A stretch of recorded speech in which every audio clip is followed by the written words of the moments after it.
It's not often that a side quest grabs your attention as much as the ones in Ghost of Tsushima do. And it's even rare that side quests create genuine emotional resolution within the main story, not by escalating the plot, but reframing how you understand the protagonist. Specifically, I want to talk about the first side quest for Yuriko in Act 2, The Proud Do Not Endure. This quest takes less than 30 minutes, and yet it quietly delivers one of the strongest thematic messages in the entire game. And honestly, one of the strongest reflections on identity, expectation, and letting go that I've seen in any video game. For me, this side quest hits so well because it's so similar to Zuko's arc in Avatar the Last Airbender, a show I watched as a child and have appreciated more and more into adulthood. In this comparison, Jin is Zuko, a man raised inside a rigid moral framework, struggling under the weight of inherited honor and expectations he never chose. And Yuriko is Iroh, a patient, compassionate presence who never forces change, but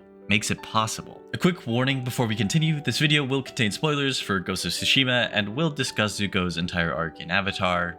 You have been warned. At the start of Ghost of Tsushima, Jin's understanding of honor comes almost entirely from Lord Shimura. Honor is rule-bound. You face your enemy directly. You do not deceive. You accept death if necessary because dying honorably is preferable to winning dishonorably. Jin doesn't simply follow this code, he is defined by it. To abandon it would mean abandoning the version of himself he believes he's meant to be. This places him in nearly the same emotional position as Zuko, particularly in Book 1, Episode 12, The Storm. In that episode, we learn the truth behind Zuko's scar and banishment. His crime wasn't cruelty or weakness, it was compassion. He spoke out of turn in a war meeting, questioning the sacrifice of a few soldiers. For that, Ozai branded him a dishonorable failure. From that moment forward, Zuko treats honor as something lost, something that must be reclaimed through obedience and achievement. He believes that capturing the Avatar will restore not just his status, but his sense of self. Jin watches his father die in front of him, frozen by fear. He's only a boy when it happens, but he internalizes that moment as a failure.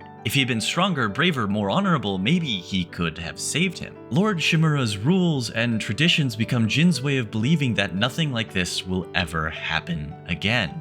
If he follows the samurai code perfectly, if he never hesitates, then maybe he can avoid reliving that fear. So Jin blindly follows Lord Shimura's idealized version of honor, not just out of belief, but out of self-preservation. In both stories, honor is not moral clarity. It is external validation, a rigid expectation imposed by authority figures, Ozai for Zuko, Shimura for Jin, that promises inner peace if followed perfectly. Neither character is ready to be told this framework is flawed, and both nearly break themselves trying to live up to it. That's why Yuriko and Iroh matter so much. When Zuko is banished, Iroh is the only family member who truly accepts him. His mother, who loved him unconditionally, is gone. His sister stands beside their father, both looking down on him with disdain. But Zuko sees Iroh as a general that had failed in his siege at Ba Sing Se, who had also lost his honor and also his son, so Zuko believes that anything Iroh says or does will not grant Zuko's lost honor back to him. It's useless advice from another disgraced member of the Fire Nation. Zuko repeatedly dismisses Iroh's teaching, culminating in Book 2's finale, The Crossroads of Destiny, when Zuko sides with Azula and betrays his uncle's advice and fights Aang and Katara with Azula. Iroh defends Aang and is captured, which forces Zuko to confront a painful truth.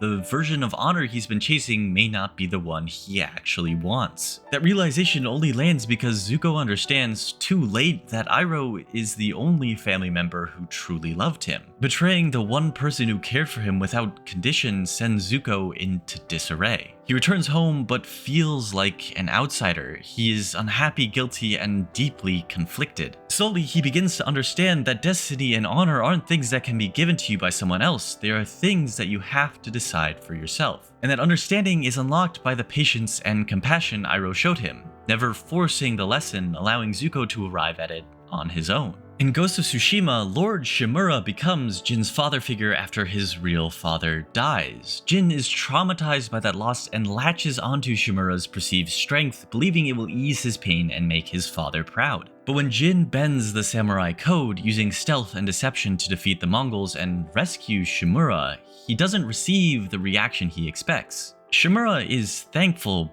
but disappointed.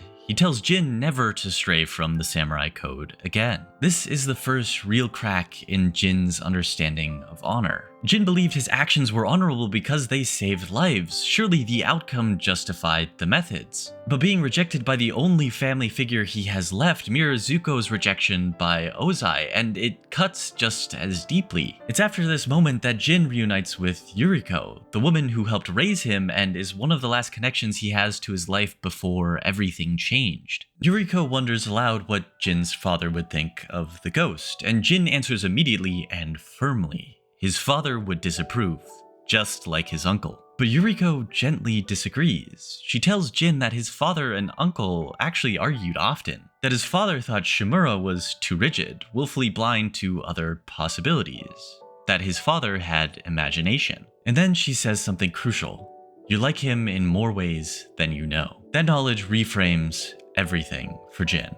It shows him that his uncle's interpretation of honor is not the only one that exists. And more importantly, it gives Jin relief, not because he's been absolved, but because he realizes he may not be failing his father after all. That he can potentially define his own destiny and honor away from Shimura's tradition. This moment matters because, like Iroh, Yuriko genuinely cares about Jin, not about legacy, not about reputation, but about him. Ozai never cared about Zuko, and Shimura, despite his love, values the code more than Jin's survival. Shimura would rather Jin die honorably than continue down the path he is. Yuriko's guidance comes from care, not expectation, and that makes all the difference. Zuko receives a nearly identical revelation from Iroh in Book 3, Episode 6, The Avatar and the Fire Lord. In that episode, Iroh tells Zuko that while he is descended from Fire Lord Azulon through his father, he is also the great-grandson of Avatar Roku through his mother. Zuko has spent his entire life believing that he is broken because he cannot live up to Ozai's expectations. But this revelation reframes everything. His compassion, his doubt, his resistance to cruelty aren't defects, they're part of his lineage too. What Zuko thought was betrayal to his character may actually be alignment to his true nature. Jin experiences that same shift through Yuriko. He believes he's betraying his father by becoming the ghost, just as Zuko believes he is betraying Ozai by questioning the Fire Nation. But Yuriko and Iroh, the family they chose, not the family that they fear, offer the same quiet truth. You are not failing.